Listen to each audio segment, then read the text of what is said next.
yaitu saya selaku pembina dari Yayasan Yatim Piatu Rasulullah SAW, yaitu di sini saya diundang dengan PT Surya Wicasana Gunanusa. Di sini saya bersama anak-anak asuh saya dari Yayasan Yatim Piatu Rasulullah, mewakili dari Bapak Kuku Budi Dharma Wijoyo selaku pengelola yayasan dan pendiri Yayasan Yatim Piatu Rasulullah, Kelurahan Petojo. Gimana nih Bu perasaannya kita PT Surya Wicaksana Indonesia ini mengajak anak-anak yatim untuk buka puasa bersama? Kalau saya merasa sangat senang hati ya, karena masih ada orang yang memperhatikan anak-anak kami di yayasan dalam keadaan pandemi begini ya Pak. Saya bersyukur, berterima kasih kepada bapak-bapak, para pegawai dan karyawan dan karyawati yang saya hormati, kepada Bapak Pimpinan Direktur PT Surya Wicasana Gunanusa. Saya sangat berterima kasih pada sore hari ini anak-anak kami bisa buka bersama Bapak dari PT Surya Wicasana Gunanusa. Ibu siapa namanya? Saya Ibu Nunu Megawati sebagai pembina Yayasan Yatim Piatu Rasulullah, mewakili Bapak Kuku Budi Dharma Wijoyo yang sekarang sedang ada juga acara di yayasan. Oke Bu, makasih ya. Siapa namanya? Nama saya Ardi.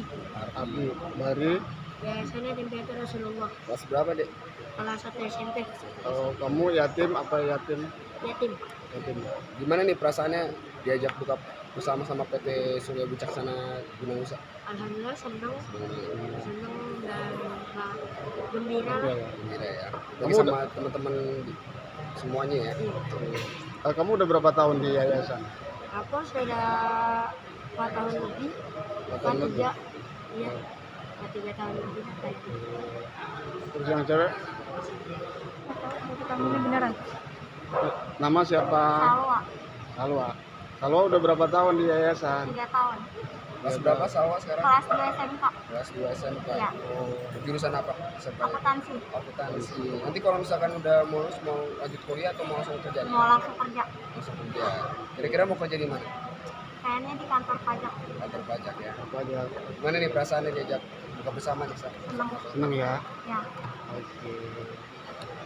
Oke, makasih ya. Lagi kumpila fil Quran itu dari nasi ke nasi itu terusan dari ya ayyuhalladzina amanu kutiba alaikum asyiyah.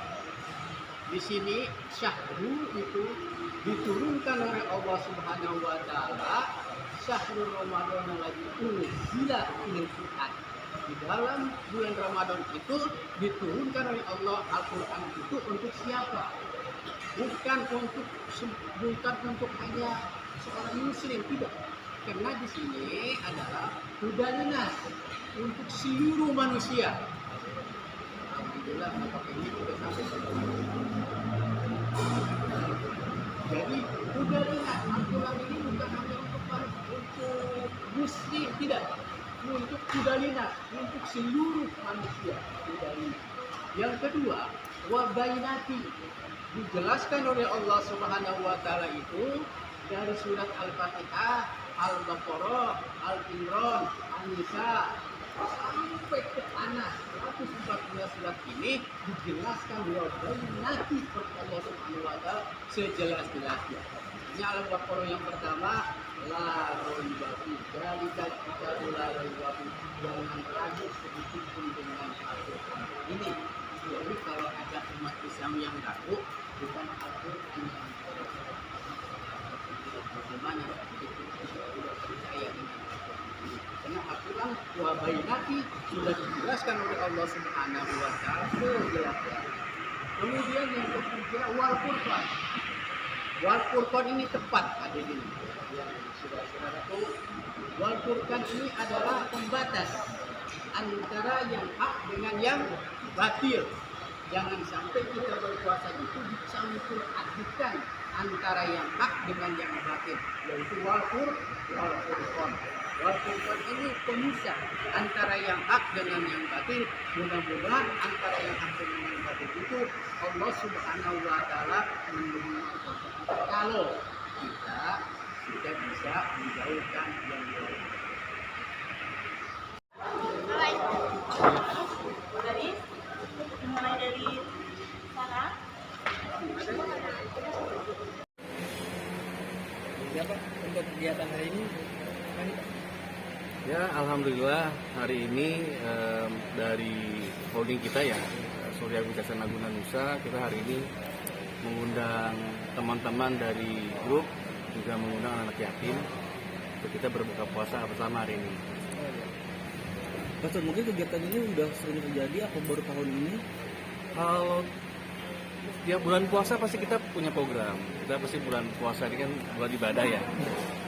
Di bulan puasa ini tentu kita lebih banyak lagi nih punya program-program yang terkait bagaimana kita melakukan program-program yang berhubungan dengan orang banyak. Apalagi kita bicara di bulan baik ya. Jadi selain buka puasa bersama dari grup sendiri, kita ada program-program nih. Biasanya programnya kita berikan tajil gratis. Tapi konsep kita nggak yang di lapangan yang mengebagi tajilnya. Kita inventarisir siapa orang-orang yang kita kurang mampu. Nah, kita minta mereka bikin tajil. Jadi tidak hanya kita kasih uangnya, kita kasih pekerjaannya. Nah, nanti kita minta mereka selain kita pesan tajil sama mereka yang bagiin. Terserah bagi mereka nih. Mereka mau bagi ke masjid, mereka mau bagi di jalan, mereka mau bagi siapa yang mereka membutuhkan. Dan kita hanya memberikan anggaran, jadi mereka boleh menakar sendiri, mereka meraba untungnya nih. Nah, itu salah satu programnya kita. Jadi selain buka puasa bersama, kita juga ada program kemitraan untuk buka puasa bersama. Program kemitraan untuk tajil gratis. Oke. Berarti ini menjadi agenda tahunan lah ya Pak pastinya kan? Ya, ini agenda tahunan. Tapi memang kita berharap ini tiap tahun ada perkembangan lah. Nah, ini teman-teman di SNN juga kita mintain masukan. Apalagi nih yang kita bisa lakukan di bulan puasa yang impact-nya bisa bermanfaat banyak orang banyak. Jadi ide ini awalnya dari tahun kapan sih? Kalau tahun lalu sih kita masih seperti perusahaan lain ya, artinya ada acara rutinitas buka puasa bersama. Tapi tahun ini kita mulai lagi nih gali nih, apalagi nih yang kita bisa lakukan nanti. Nah, kalau di tiap bulan kita memang ada program santunan ke rumah yatim, itu program rutin. Nah, tapi dengan seiring bertambah besarnya perusahaan, kita juga melihat ya harus semakin besar pula nih yang kita berikan ke masyarakat. Kan kalau masa pandemik ini ada bedanya atau enggak Pak? Dari nanti kan sesudah pandemik apa mungkin ada perbedaan dari acara yang pasti memang kalau kita bicara kondisi sebagai badan hukum yang berdomisili di Republik Indonesia, kita pasti menyesuaikan nih dengan keadaan kondisi dan peraturan yang berlaku. Kita menyesuaikan protokol kesehatan tetap kita jaga. Kalau tadi lihat duduknya juga tetap nih kita punya konsep tetap mengadaptasi protokol kesehatan ya. Pertanyaannya nanti jika sudah selesai masa pandemi akan seperti apa? Saya sih berharap kita malah akan lebih banyak lagi nih program-program yang lebih intensif lagi, karena kita juga tahu bahwa pandemi ini kan juga berpengaruh ya ke sektor ekonomi. Oke, terakhir Pak Sun, ini kan tadi Pak Sun sempat bilang bahwa ini menjadi agenda tahunan dan uniknya adalah justru memberikan orang yang tidak mampu untuk sebuah pekerjaan dan dia diserahkan. Ini ada terpikir nggak sih Pak bahwa perusahaan ini sendiri untuk membuat sebuah UMKM mengembangkan dengan cara membantu? Ada. Jadi kalau pertanyaannya ke sana saya buka sedikit. Jadi secara korporasi kita juga sekarang sudah membina dua, satu yang sifatnya kerjasama dengan koperasi, satu lagi BUMDes. BUMDes. Di mana kita berharap turunan dari produk-produk, turunan dari bisnis ini juga menyentuh sampai level desa, sampai level UMKM. Karena kita harus menyadari bahwa kelembagaan ini penting. Kalau bicara UMKM 1-2 ya persen. Tapi kalau kelembagaan, BUMDes, koperasi, ini banyak orang nih. Kita mungkin nggak punya banyak waktu buat menyentuh banyak orang. Tapi kalau satu kelembagaan yang memiliki akses sebanyak orang, kita bisa efisiensi.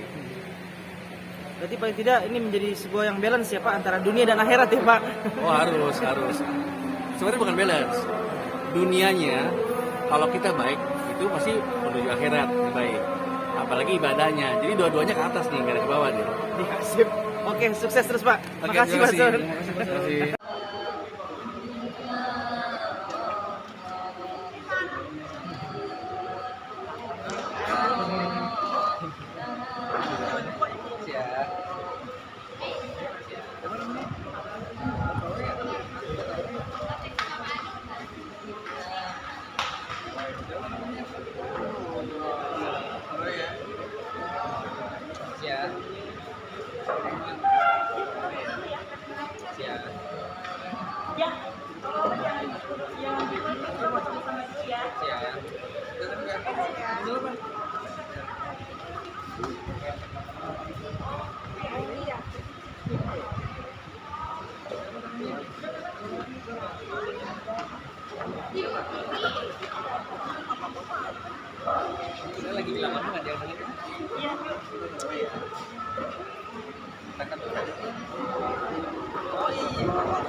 Mainnya parah ini.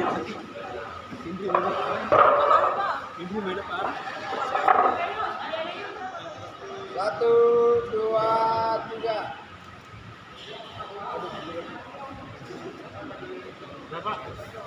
1, 2,